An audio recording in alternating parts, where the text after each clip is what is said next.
Hello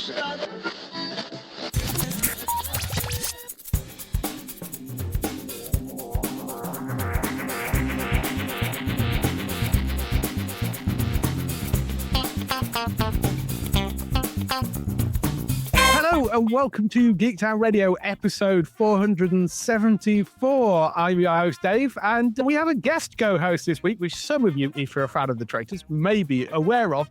Theo Mayne is joining me for the entire show this week. So we obviously are going to get to talk a little bit about the Traitors later on, but do you just want to introduce yourself first? Hello, everyone, to all the listeners out there. It's me, Theo Mayne, your faithful fancy, as I like to say, and I'm super honoured to be joining you on Geektown Radio. You're very welcome. Thank you for coming on and doing the whole show and sit and chat with some stuff. For regular people, we're just going to go like we would usually do, straight into our review section. And Theo, what have you been watching recently? I've been watching 911, which is on Disney Plus. It's starring Angela Bassett. It's a great watch. It follows a fire station in Los Angeles. It's a really good watch. The Conjuring Rites. Absolutely love horror. That's a bit of me. And also The Boys as well on Prime. But that's what I've been dabbling in. Yeah, 911. We love 911. It's been just a fantastic show. Are you up to date on 911?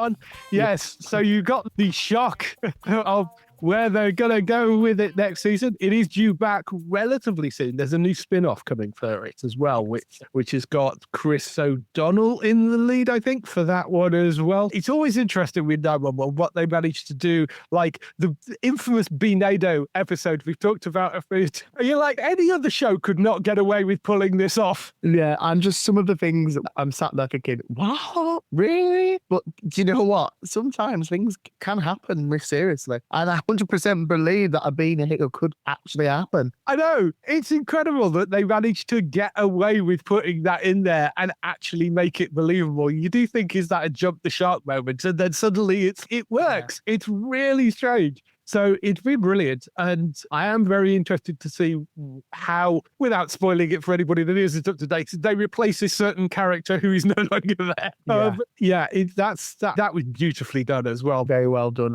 That episode, when obviously that happens, but it was very well done. And I think Angela Bassett is a really strong actress. She is absolutely amazing. I follow her journey in social media, whatever film she's in. I think the cast are just really good. Absolutely phenomenal. Yeah, it is a very strong cast. He will be missed, but I'm interested to see how they navigate around that for the new season. I don't think we've got dates in the UK for the new season yet, but they're usually fairly fast. Yeah. And we will be getting the new spin-off as well. That is coming to Disney Plus, but we don't know when either. I think they're running together in the US, and in the UK, they've tended to flip them so you get one and then the other, so they can extend out the run a bit. But so we'll see what they do with it. But that's good.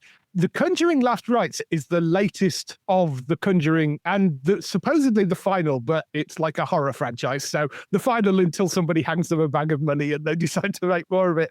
What did you think of it? Because I've heard mixed reviews of how they handled the two leads in this, because they're missing for half the movie or something, I just told. I think it's a good twist in the film. I think it does wrap up nicely the other Conjuring movies, and obviously they're linked to Annabelle and the Nun and stuff like that. So I found it really interesting. I'm invested in Ed and Lorraine Warren. I'm 110% love their story, and I think they're incredible characters to play. But I really enjoyed it, I'm going to say. I loved it. I loved the twist in it. I loved the fact that the daughter was involved and she was experiencing, obviously, the phenomenal, the sidekick kind of abilities and stuff. So, yeah, I would rate it a good 8 out of 10. I don't think it's as scary as the other ones, but I do think this one's got more of a passionate story behind it. Good, cool. I'm glad that comes off. With The Boys, are you watching The Boys or Gen V or both, or are you behind? Where are you with it? I'm up to date on The Boys. Absolutely. Incredible show and series. What life would be if superheroes were so mainstream and put into situations where they turn bad. I think it's incredible, because you're not going to see my hand under something like that.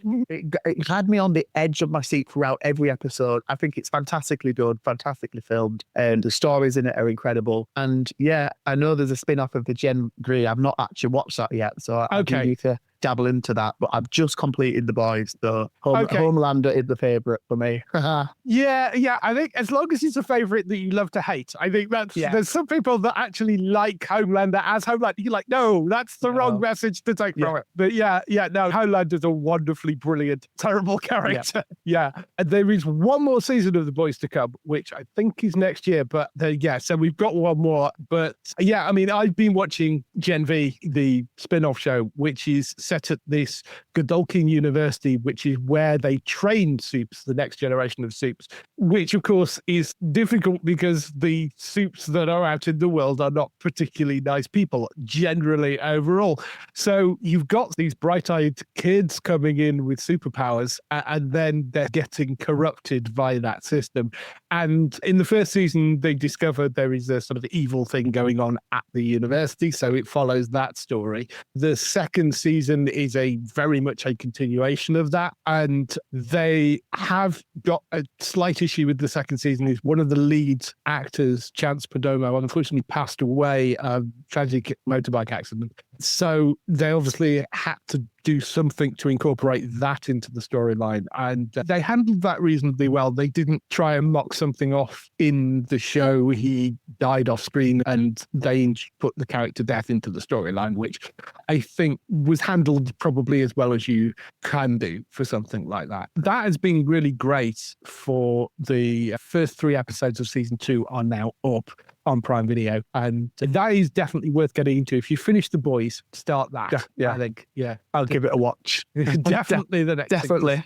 There's a couple of procedural stuff as well. Return of High Potential season 2. Do you watch any of the procedurally kind of, obviously 911, but yeah. Yeah, I have actually started that. That's with the woman who's a cleaner and becomes like a detective. Is that one? Yes. I have started watching. Watched the first 2 episodes of the first season. I'm a bit unsure at the moment, but I feel like I need to watch the third one and then I'll be hooked. But yeah, it takes me a lot to get. I need to be hooked on episode 1. I need to be straight in there. Yeah. It is, I would say, worth sticking with. It is very much in that sort of dramedy vein of things like The Rookie and those sort of shows. And there are an awful lot of these incredibly intelligent person helps the police shows out there.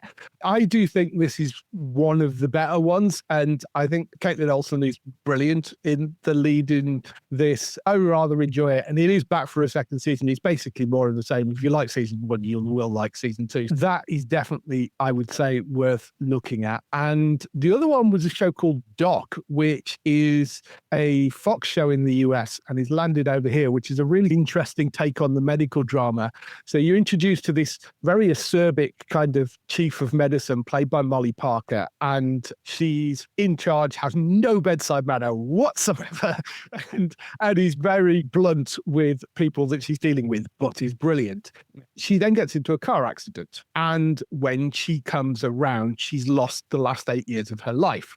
So this means that things like the person that she's married to, she's got divorced in that 8-year period. She can't remember. She's had a child die. She can't remember that. Her daughter is now 8 years older than she remembers her as. Yeah. So there's all that going on. And she also wants to try and continue working in medicine as well, because having led them, got to the point where that is her anchor and the thing that is keeping her base, that is what she thinks will help her keep moving forward.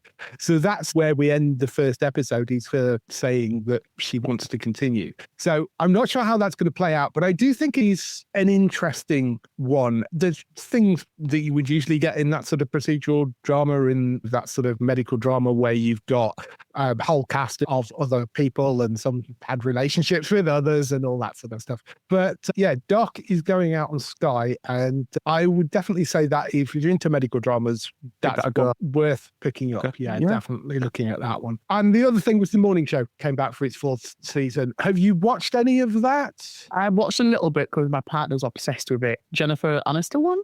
Yes. It does look really good. I caught a bit of a glimpse of an episode. And the new one that's just released, actually, which is about an hour long. It's a lot going on, isn't there? There is. Behind the newsstand. Yeah, it does look like one that I'd enjoy. I would definitely going to go back and watch it, it because I feel like I've seen a bit now, but very good, very well filmed. Obviously, Jennifer's incredible. She's incredible at anything she does. So yeah, it does make me want to watch that one. Yeah. So Jennifer Aniston, Reese Witherspoon are the two sort of main female leads in it. And the first season is quite a lot about sort of Me Too kind of stuff. And then there's stuff like corporate mergers and the power of the media and all that sort of thing that they're covering. So there was a big merger thing last season. So the start of this season is basically the aftermath of that. And they've moved a few months forward. And it's nice that they integrate real world events into it. So they had to integrate COVID into it. The January 6th riots in the US, they integrated that into it, and that became part of the plot. So there's a lot of interesting stuff that they do with that show, and it's brilliantly filmed, like everything is on Apple. Apple is one of those things that we've said repeatedly on the show. If you want quality for the amount of money for a streaming service, Apple is probably the best bang for your buck, I would say. Yeah, worth definitely looking at the morning show. And if you've not got an Apple subscription, you don't get one for a few months and binge through a few things. It's worth doing. So that's all the stuff we've been looking at this week. Let's move on to some TV and film news.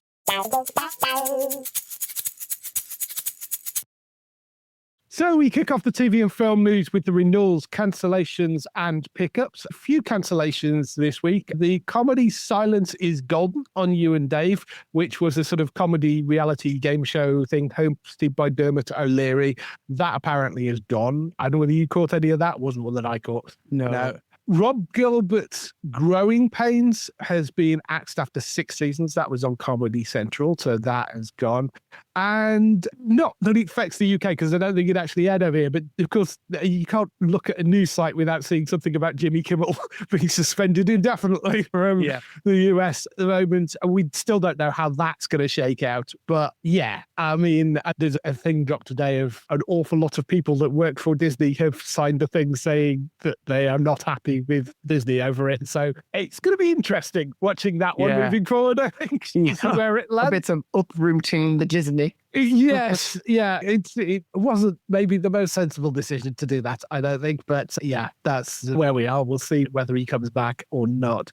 On to the renewals. There is a YA drama called We Were Liars. That's been renewed for season 2 on Prime Video. That will be coming back. Went down reasonably well. I think it's based on a novel. Worth checking that one out. The Morning Show, which we've just mentioned, renewed for season 5, which I don't think is a shock to anybody. Daredevil, Born Again, renewed for season 3, apparently, at Disney. You a fan of the MCU stuff? Yeah, I don't mind it. I think there is always a great story behind them. I've not actually seen Daredevil, but I will give it a watch because I do like a superhero movie or series, whatever it may be. So I will have to tune into that one. All the original ones which were on Netflix that are now on Disney, it's worth checking those out because that Daredevil series was really good. It's slightly more violent than you would expect from the MCU. So as long as you don't mind a bit of blood and people being thrown around, it's not too bad. But the first season of Born Again I thought was really good. They've got a second season because it was ordered for 2 seasons in one go. So the second season coming. They've now confirmed it's renewed for a 3rd season, which apparently Charlie Cox was on stage at an event and referred to the second season as the final season. And there are news reports everywhere going, this is where media training comes in. The stories everywhere about, it's the final season. And then Vincent D'Onofrio taking to social media going, actually, I think what he meant was it was the final season we shot, not the final season. We've been talking about a season 3, and now they've confirmed there is a season 3. But yes, all confusion. Yes, but definitely made. Tulsa King renewed for season 4 with Terence Winter back as head writer. He did the first couple of seasons, stepped away for season 3, but he's come back for season 4. That's the Sylvester Stallone show, which has been really good. It's a sort of dark comedy drama, basically. But got Samuel L. Jackson joining him for season 4, and then they've got a spin-off coming from that called No Licking, which is looking quite good. And then we get to something you definitely know something about, because The Traitors has been renewed for a 5th season. The applications are now open if you want to give it a go. Do you recommend people giving it a go? Definitely not. It's traumatizing. No, definitely. It's changed my life. So 100%, I would definitely give it a go. I think it's a lot harder now to get onto it when I first applied. I think we had 5 questions. Now it's quite lengthy. But it is a great show, very well filmed, very well edited. And I think it really brings out a different side to Claudia Rinkelman. Yes, absolutely. What possessed you to apply for it? Because you were in the unique situation of it being season 1 and you had no idea really what you were stepping into. How much did you know other than it was a reality game show? No, nothing. I literally was like, oh, this is filmed in Scotland. I've never been to Scotland before, so let's go on a holiday. And I literally just typed into Google, be on a show, because prior to that, I did a chat show on Channel 4 and then a couple of game shows at BBC Blank to Blank. And then I was like, I want to go on something that I can be me on and just myself. Right. And my mum was like, don't do a game show because you're not the brainiest of people. So you just look like an absolute idiot. And literally typed to Google Beyond Show, and that popped up on the BBC website. So I filled it out. Lo and behold, got a call 6 months later, like in and out Zoom calls, meeting producers. I got the call, I think it was the Wednesday, and I flew out on this Friday. So yeah. Wow, that's quite a quick turnaround. How generally was just the experience of doing it? I mean, I think it's one of the game shows out there that is mentally tasking. You literally... They immerse you in the reality of the game, hence why it's reality TV. And I would say it's rewarding. It was very fun to do. You managed to last, 9 episodes out of 12, which is pretty good going. I know, obviously, you would have liked to have won. 9 episodes is still pretty good in that kind of run. If somebody was going to apply for this, what sort of things would you think people would be good to arm themselves with in terms of going in to prepare for it? I think preparing for it, because you never know who you're going to be in with. The best advice is to be yourself in there. Put all your cards on the table, which is what I did. I was very much what you see is what you get with me. I wear my heart on my sleeve. That's the best way you can be. Or you can be completely opposite and play a game. Go in there as a completely different personality and manipulate and be a puppet master. But I would 110% say be yourself and be authentically you, because that's your superpower. And you don't have to remember what lies you've said, because you've told the truth. That is a very good point. Keeping all that clear is tricky. Yeah. So the main Traitors show, we're expecting season 4 of that to land in January. But before then, there is a celebrity edition, which is, it's weird because it's the first time we've had a celebrity edition, whereas the US version, which Alan Cumming does, is completely a celebrity edition, and they've just announced a civilian edition for the first time. So we've switched it. But Celebrity Traitors, that is landing on the 5th of October at 9 p.m. It's going to air every Wednesday and Thursday on BBC One and iPlayer. The people involved in that, we've got Alan Carr, Kat Burns, Celia Imrie, Charlotte Church, Claire Balding, David Olgusoga, Joe Marler, Joe Wilkinson, Jonathan Ross, Kate Garraway, Lucy Beaumont, Mark Bonner, Nick Mohammed, Nico Omilana, Paloma Faith, Ruth Codd, Stephen Fry, Tamika Epsom, and Tom Daly. Anybody stand out there that you think is going to be particularly good on the celebrity one? I'm in it for Kat Burns. I absolutely love her music and what she does and how open she is across on social media. But stand out, Alan Carr. I reckon he's going to be absolutely hilarious, but also very traumatized. But I think the thing about Celebrity Traitors, obviously we know all these people day to day, seeing them on shows and watching the journeys, whether it be from social media or on a TV show. And the Traitors will bring out a different side to them, a completely where it would probably either ruin the reputation that they've got, or I think it's very one thing about the celebrity one in the US, they don't give two. Flying Marys are absolutely crazy. Some of the celebs have performed really well after it. Some people have gone like full on hate mode, don't like them anymore. So I feel like it's going to be going to open a can of worms, because as much as they have a personality outside the castle, inside the castle, Claudia, she don't care. She's just going to go in. Like, she's going to stir the pot as much as she can. The producers in her ear will. It's not Claude's. And I think it will cause carnage, because some of these celebrities will know of each other as well. So it's, alliances will be formed. It will be a really good watch, I think. But yes, I think it's going to reveal different sides to celebrities that we know and love. Yes, I think that is an interesting point, because with the civilian version, when you go on, nobody knows who you are. You can basically make whatever personality you like. We know these people to a certain extent. We know what their media training front is. Yeah. So yeah, it is going to be quite interesting. It's the same sort of thing you get when they go into the jungle and that sort of thing. The one name that stands out for me in this is Stephen Fry, I think. Yes. It's an odd, I mean, because he doesn't really do these sort of reality shows. So I'm not sure what possessed him to join this, but I think that's going to be a really interesting one to see where he lands in after this. He'll probably end up being a traitor.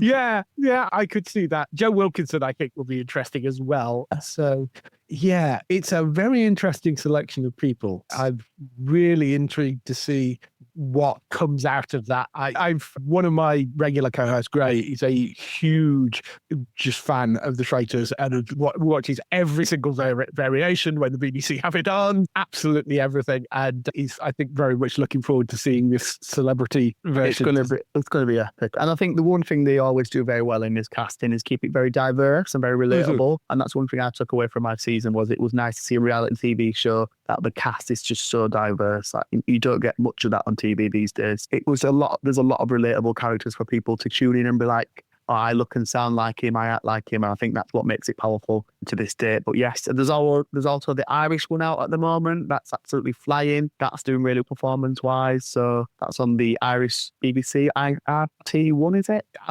Yes, RTE, RT, something like that. Yes. Yeah, I think you're right. The diversity thing is quite interesting, and it's diverse in every direction as well, including race and gender and all that sort of stuff. It's also in age. You've got people like Celia Imrie in there and Stephen Fry himself, and of course he's not that young at this point. So you've got a big range of people, which is going to be very interesting to see who comes out top on that. I'm very intrigued. So yeah, that's landing on the 8th of October, which is going to be quite interesting, I think.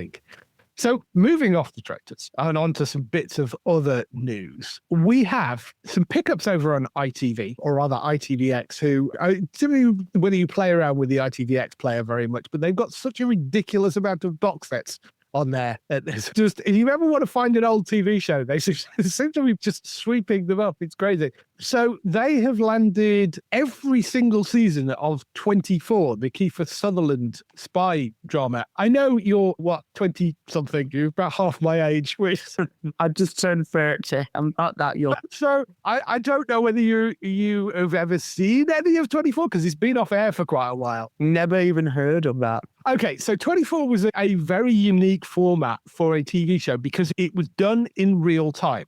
So it was back when you had very long runs of TV shows. So it was 24 episodes, each episode an hour, and every episode had this ticking clock, which went in real time.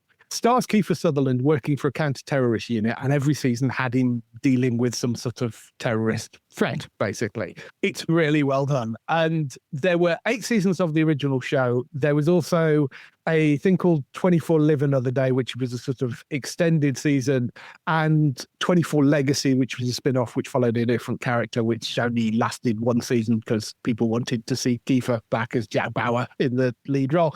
It's an interesting time for them to pick this up as well, because we just talked about on the show last week that Kiefer was being interviewed, Kiefer Sutherland, and said that something had been written for a possible new season of 24.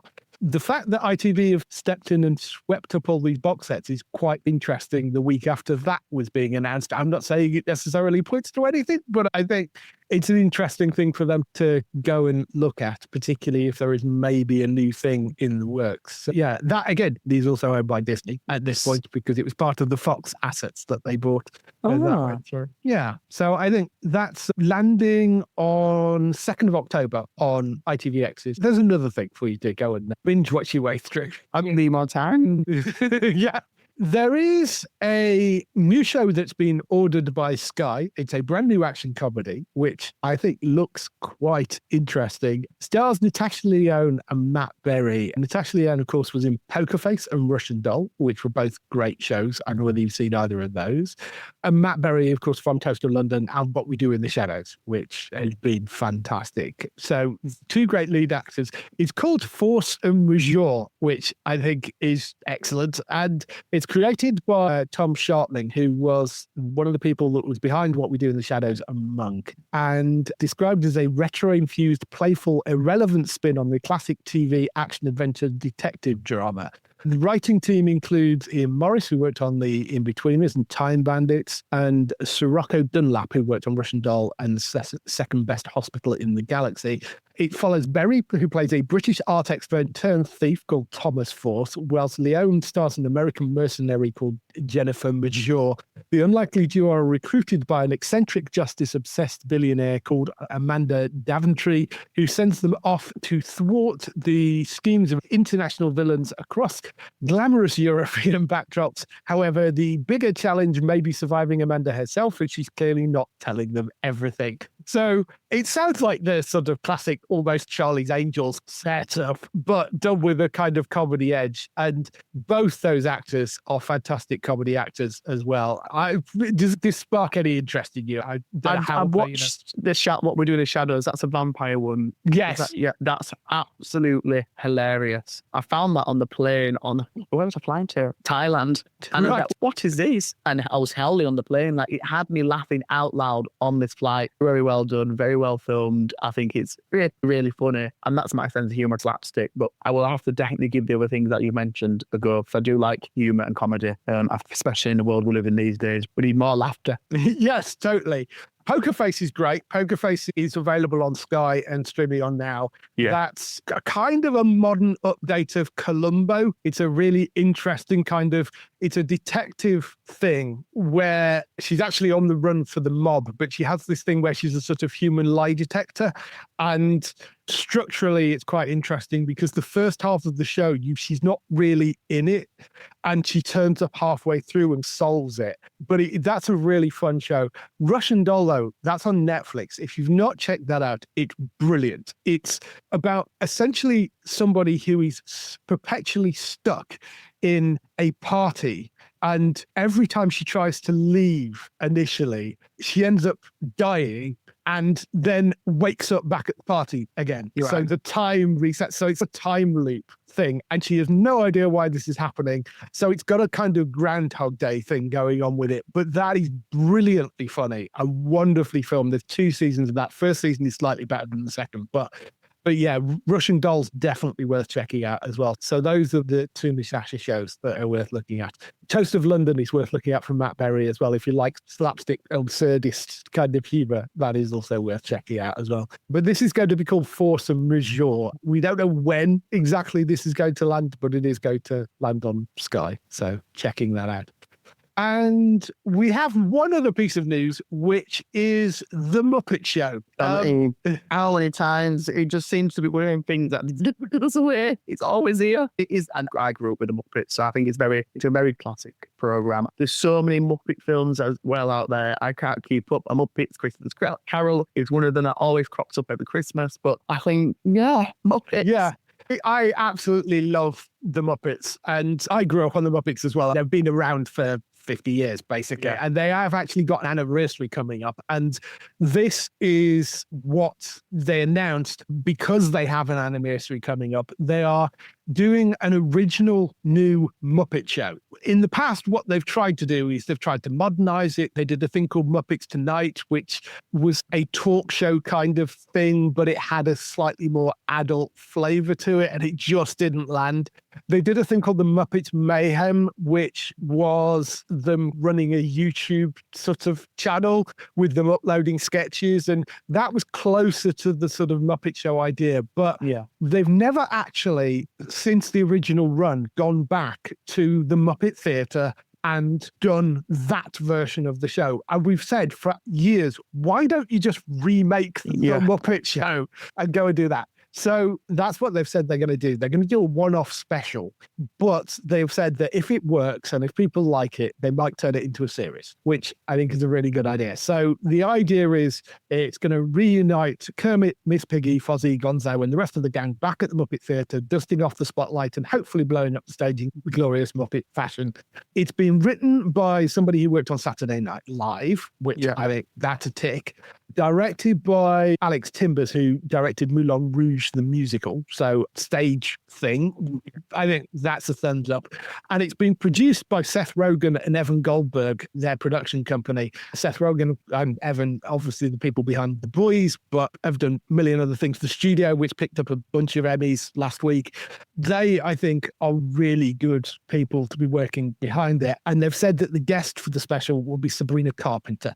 So, who's a great pick as well, because you actress and singer, I think is exactly the type of person you want on that show. I think this is a brilliant idea, and I do hope that it lands well and they make more of it. As you say, they've done a bunch of specials. There's a Halloween one that they did, which was really good quite recently. Yeah, a couple of years ago for that. They are very nostalgic and they are very good and funny. I think they definitely need to do it right, like you said before, doing the ones in the past that just flopped a little bit. But I think just doing it in the natural theatre, keeping it fresh and just it was already really good ingredients, so there was no need to change the recipe. Yeah. And I think, they've got some great people involved in it, and they're getting the veteran Muppet performers coming back. So a lot of the people that had historically worked on the show are doing it. And some of them have been on right from the very beginning.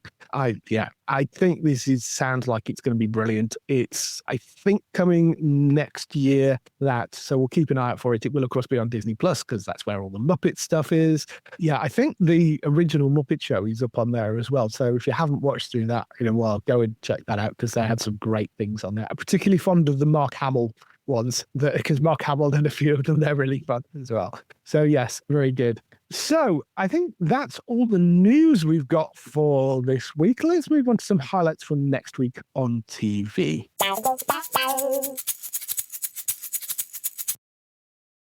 So, highlights for next week. We've got some interesting shows. There's quite a lot of things coming up actually next week that are new and returning. Marvel Zombies, we've got on the 24th of September. This is the mini-series which is spun off their What If series. So, they did the What If series, which was the sort of what if this happened or that happened? What if Thanos did this and that sort of stuff? One of those was a zombie episode, and they thought, this is a really nifty idea. Let's spin it off into its own little mini-series. So, I think it's 4 episodes. But it's an animated series which reimagines the Marvel Universe as a new generation of heroes battle against an ever-spreading zombie scourge. So it's Marvel with zombies, which why not? Why not? So Shakespeare and Half the Way Private Investigators returns for a surprise 5th season, because I think a lot of people thought it was canned after season 4, but it's premiering on You and Alibi because UK TV decided that they wanted or were prepared to pay for a 5th season. So they're sharing it with the BBC. It's going to go on You and Alibi on the 24th of September at 8 p.m. first, and then it will go onto the BBC at a later date. That's the comedy drama mystery set in Stratford. That's quite good. And over on Apple TV, Slow Horses returns on the 24th for a 5th season. That, if you've got an Apple subscription, definitely one you need to check out if you've not started that. Brilliant from Gary Oldman.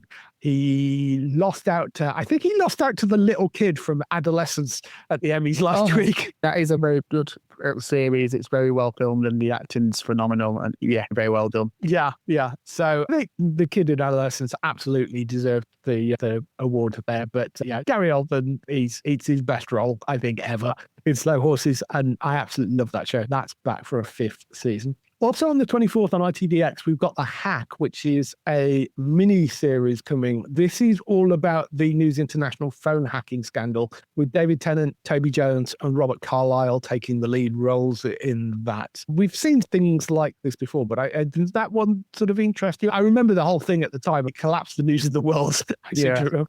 I think it was based on such like real things happening in real world. So I think people connect with it more because they've either lived through it or experienced it. So I think it definitely resonates with the viewers a lot better when it's something that they've been a part of. Yeah, The Hack is landing on the 24th of September on ITVX, and that will be worth checking out, I think.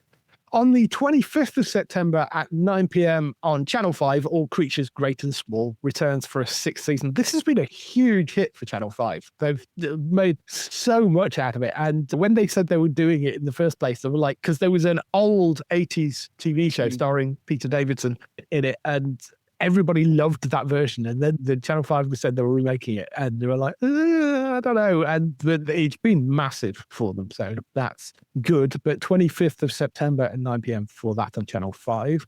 And then Brassic returns for its 7th and final season. That's on Sky Max. That's on 25th of September at 9 p.m. Joe Gillian back in the lead on that. That has been such a huge thing for them. Yeah, hilarious. It's fantastic from start to finish. Every storyline in it, it's just phenomenal. Yeah, it's funny because the co-creator of that with Joe, because Joe co-created the show alongside Danny Brocklehurst. And you can tell that I think it must have been taking up a lot of Danny's time because he does that and he does the Harlan Coben things for Netflix, the things like Fool Me Once and all that sort of stuff. And literally today we've had 2 shows announced. There's a trailer for Harlan Coben's Lazarus that we dropped, which is also from Danny Brocklehurst, but it's over on Prime Video, which that looks really good. And he's got a new show coming to ITV called Adultery as well, which has got Dominic Cooper in the lead role. And that's another one. So it seems like not being on Brassic is giving him time to write some other stuff. So that's been quite good. Moving on, we've got House of Guinness, which could be quite an interesting one. It's coming to Netflix on the 25th of September. It's from Stephen Knight, the person behind Peaky Blinders, and follows the heirs of the Guinness dynasty in 1860s Dublin and New York as they inherit a brewing empire and face intoxicating mix of power, family, and ambition. Sounds like it could be Succession, but with Guinness. Split in the G in that one. Yeah. So I think that could be interesting. But Stephen Knight's a great writer. Peaky Blinders was fantastic. We'll see with that, but it's called House of Guinness, 25th of September for that. There is another Netflix show called Wayward, which that lands on the 25th of September. It's a bucolic but sinister town explores the insidious intricacies of the troubled teen industry and the eternal struggle of the next generation. You can make of that what you will, but it's called Wayward, 25th of September for that. RuPaul's Drag Race UK is back for its 7th season. That's on BBC 3 on the 25th of September. That's at 8 p.m. You've been a Drag Race fan. It's not one that I watch, but I know my co-host Gray loves it. Absolutely. It's been a phenomenon here in the UK. Obviously, it started in the US first. It's grown internationally now. It's huge. Its franchises is in every country. So it's a very strong presence for drag queens to be a part of that. So I think it's a very good watch. And it's funny, it's lighthearted, and it's easy TV as well. Yeah. I think it's been great. They have their own streaming service called Wow Presents. Yeah. Which basically has every single possible variation of Drag Race from around the world. So if you're a Drag Race fan, it's well worth subscribing to. Yeah. Yes. I actually worked with a guy who was the founder of International Drag Dates. Oh, nice. He was the 22-year-old lad he was. And he was like, there's no day for drag queens. So he registered one officially. Wow. And it's now become quite a thing. But yes, he was the first person to register it in the UK of it. A few more shows. Sister Boniface Mystery is back for season 4 on UN Drama. So that's the spin-off from Father Brown. That's on the 26th of September at 9 p.m. We've got a new show coming to Apple called The Savant, which is coming on the 26th of September. That's a tense and high-stakes thriller which follows an undercover investigator known as The Savant as she infiltrates online hate groups in an effort to stop domestic extremism before they act. Never know, but it's an Apple show. They've all been great. Probably good. Bay of Fire Season 2 comes to ITVX. That's on the 28th of September. The 3rd and final season of Billy the Kid comes to MGM Plus on the 29th of September. That's going to land on there around 2 a.m. because it's going out the same time it goes out live on, I think, Stars in the US. It's from Michael Hurst. He's the guy that did Vikings. It's a sort of drama based around the life of Billy the Kid. And it's been great, actually, the first couple of seasons of that. Yeah, good to get the 3rd and final season. Blue Lights Season 3 lands on the 29th of September at 9 p.m. on BBC One. That's the police drama set in Belfast. So that's been fantastic as well. That's been going down very well. And Chad Powers, it's a new comedy coming to Disney Plus on the 30th of September. Stars Glenn Powell as a disgraced quarterback who reinvents himself under the bizarre alter ego of Chad Powers to chase his lost football dreams. So, yeah, there's a lot. There is a lot coming out this week. Definitely, Brassic is always worth watching. I will check out The Hack, Slow Horses, Marvel Zombies. There's some good stuff in there, I think, definitely. Depends how much time you've got over the next week. Not that much, Jay. Yes, it does help that I do this for a living. I've got enough time to catch up on the celebrity Traitors, though. Yes. Yeah. That will be good when that lands. Thank you for spending some time with me to do the show. If people want to follow you, get in touch, what are your socials and places people can find you online? Are you doing anything else coming up? Yeah, I've got Panto coming up this Christmas. I'm playing Fresh Creep in Jack and the Beanstalk. I'm also a scale actor for a company called Screen Parks. With October around the corner, I'll be slipping into something scary and terrorizing the general public for a full month. And then I've also obviously run my cheerleading business as well on the side of that. But people can follow and support me at Theo Mayne 1 across all platforms. I got in there first. But yes, I'm on TikTok, Instagram, Facebook, you name it. I'm everywhere. But yeah, that's what I've got coming up, really. I'm hoping some more acting stuff. I've done musical theatre since I was 10, so I'd like to do a bit more professional. Oh, yeah. that would be good. Panto's the nice way of getting in there as well. So yeah, who are you doing Panto with? Do you know? Yes, it's Polka Dot Pantomimes, and I will be in the Eric Morecambe Centre in Harpenden. Okay, cool. So good. Yeah, that'll be fun. You can go and find Theo on his social medias and all those places there. Other people involved in the show are regular co-hosts. You can find Domingos over at HollywoodNewsSource.com for all these TV, film articles and interviews. You can find Matt over at entertainmenttalk.org for lots and lots more podcasts, including his Manchester United one, which is probably still him weeping for an hour. But then we've got Daryl over at HollywoodNorthNews.net for all those TV series you love, which are shot in Canada. For us, you can visit the website at geektown.co.uk throughout the week and see all the latest air date information. If you want to get in touch with your questions or comments, email us on podcast@geektown.co.uk. Leave a message on the website post. Find us at Geektown on Twitter, on Facebook at facebook.com/Geektown, YouTube at youtube.com/Geektown, Blue Sky at Geektown, Instagram at Geektown UK, TikTok at Geektown UK, and Threads at Geektown UK. That is all we have. Thank you so much, Theo, for being on. We shall be back with another show next week. See you then. Bye, everyone.